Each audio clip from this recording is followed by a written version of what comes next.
On vous souhaite la bienvenue à ériclatour.com. On vous parle de politique fédérale. C'était le dépôt tout récemment du budget du gouvernement Trudeau. Le député Jean Rioux nous explique les détails.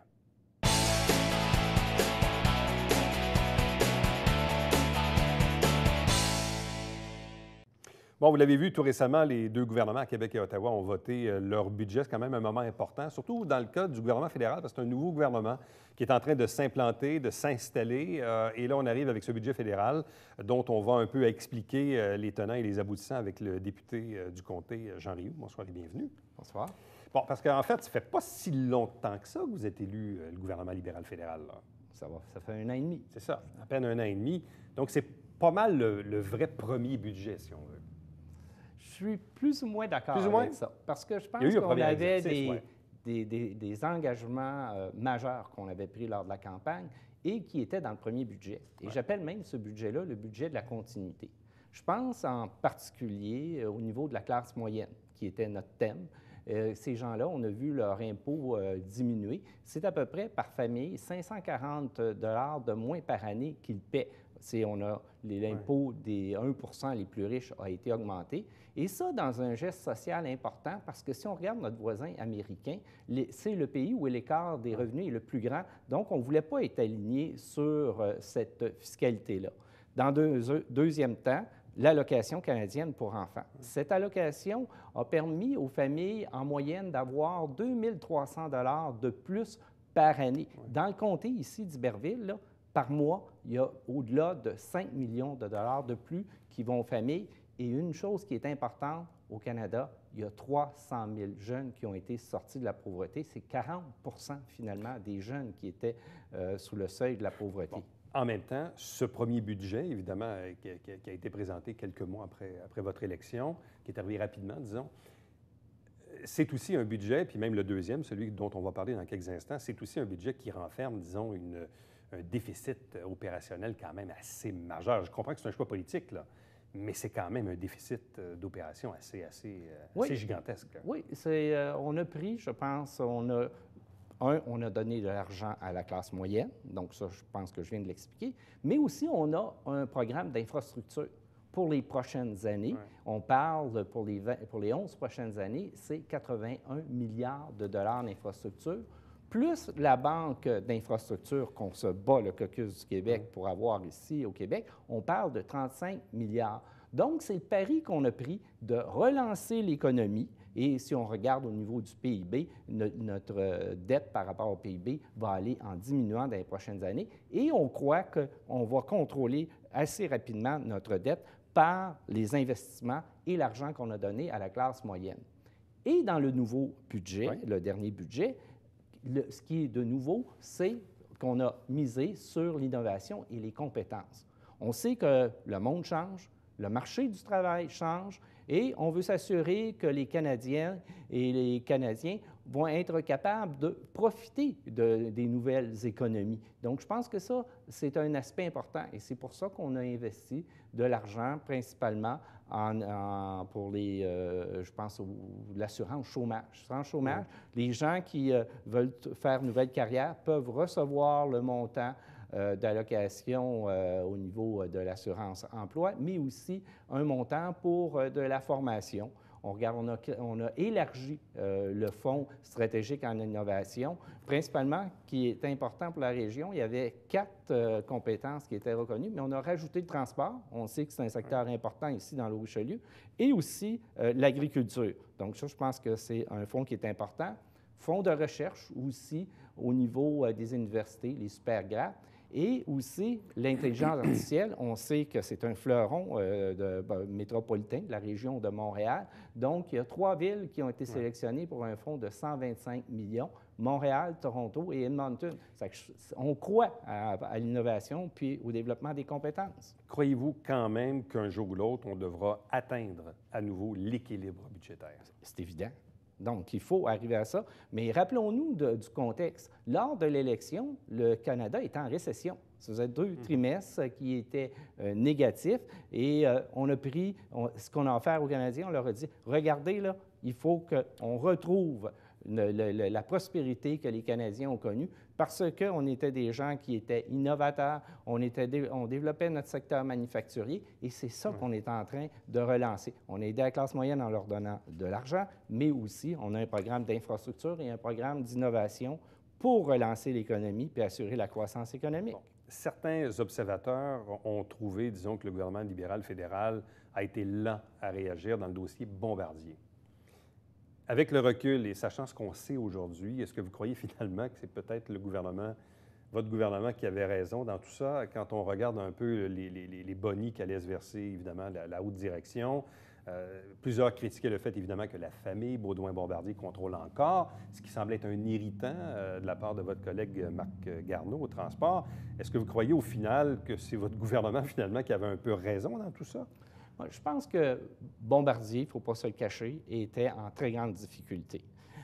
Il y a eu 2 étapes. Il y a eu l'intervention du gouvernement fédéral et du gouvernement provincial. Le gouvernement provincial, je pense, a fait un juste choix.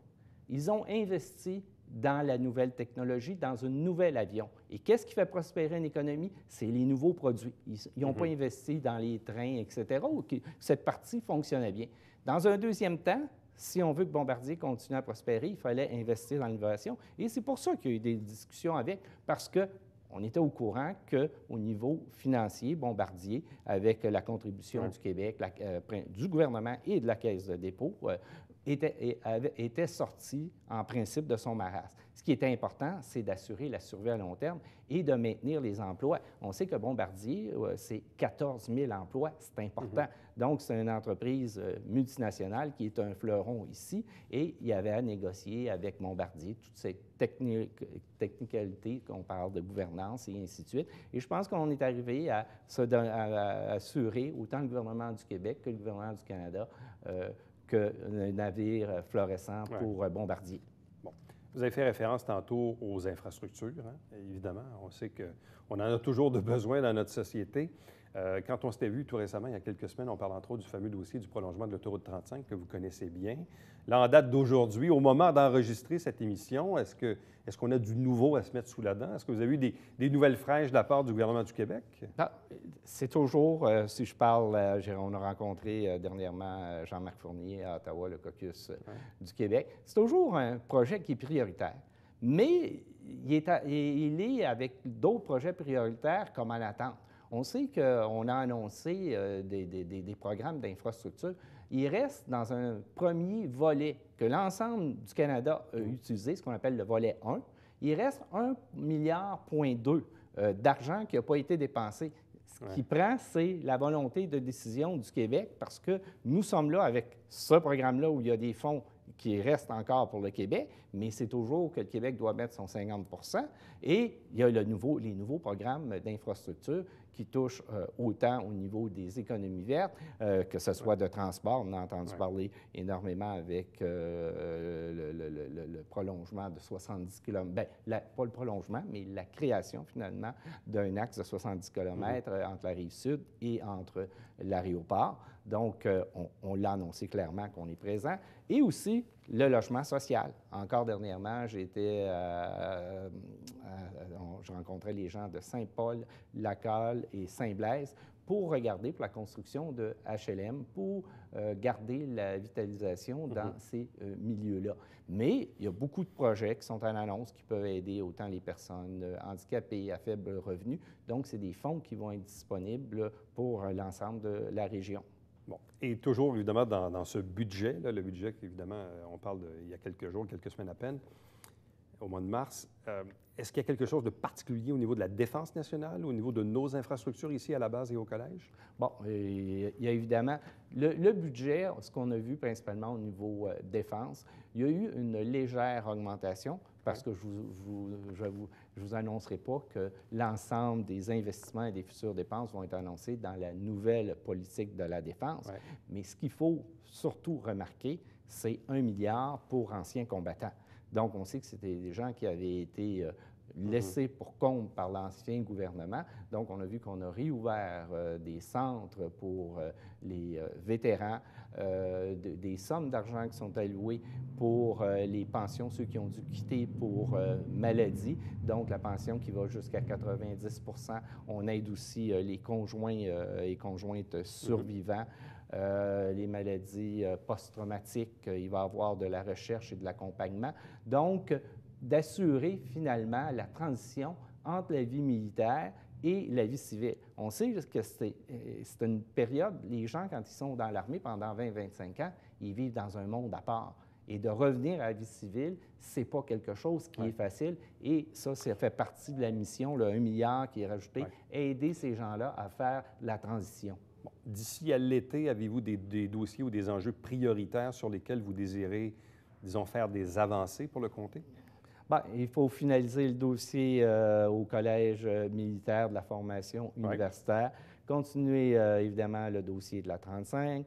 Je parlais du logement social dans les 3 municipalités au sud du comté. C'est des dossiers, mais je peux vous dire qu'au niveau, par contre, investissement économique, on travaille avec plusieurs entreprises dans la région et je pense que c'est de très bon augure ce qui s'en vient au niveau de la région. Ouais, vous avez fait monter le maire à Ottawa il n'y a pas longtemps. Il n'y a pas longtemps, vous êtes au courant, donc il a rencontré des investisseurs. Donc, il y a plusieurs projets. Mais il y a, le Conseil économique veut développer, et autant le gouvernement du Québec, la grappe de la défense. On sait qu'au niveau, je prends juste de l'aéronautique, au niveau civil, on a 60 % des investissements au Canada. Mais au niveau de la défense, de l'aéronautique, on a 20 % et on devrait en avoir plus. Et dans l'ensemble aussi, que ce soit au niveau de la marine, que ce soit au niveau de l'armée de terre, je pense qu'on est capable d'aller chercher plus d'investissements. Et là, on travaille à un projet pour réunir l'ensemble de l'industrie de la défense du Haut-Richelieu et qu'ils puissent travailler ensemble et aller chercher de l'expansion. Puis on est en train de travailler possiblement pour faire une journée militaire lors du Festival des Montgolfières pour rencontrer tous ces gens-là. Et en principe, on devrait avoir le ministre de la Défense qui devrait être présent, qui en principe est supposé être là, mais on sait qu'en politique, les changements. Mais présentement, j'ai son engagement. M. Rioux, merci beaucoup. Ça m'a fait plaisir.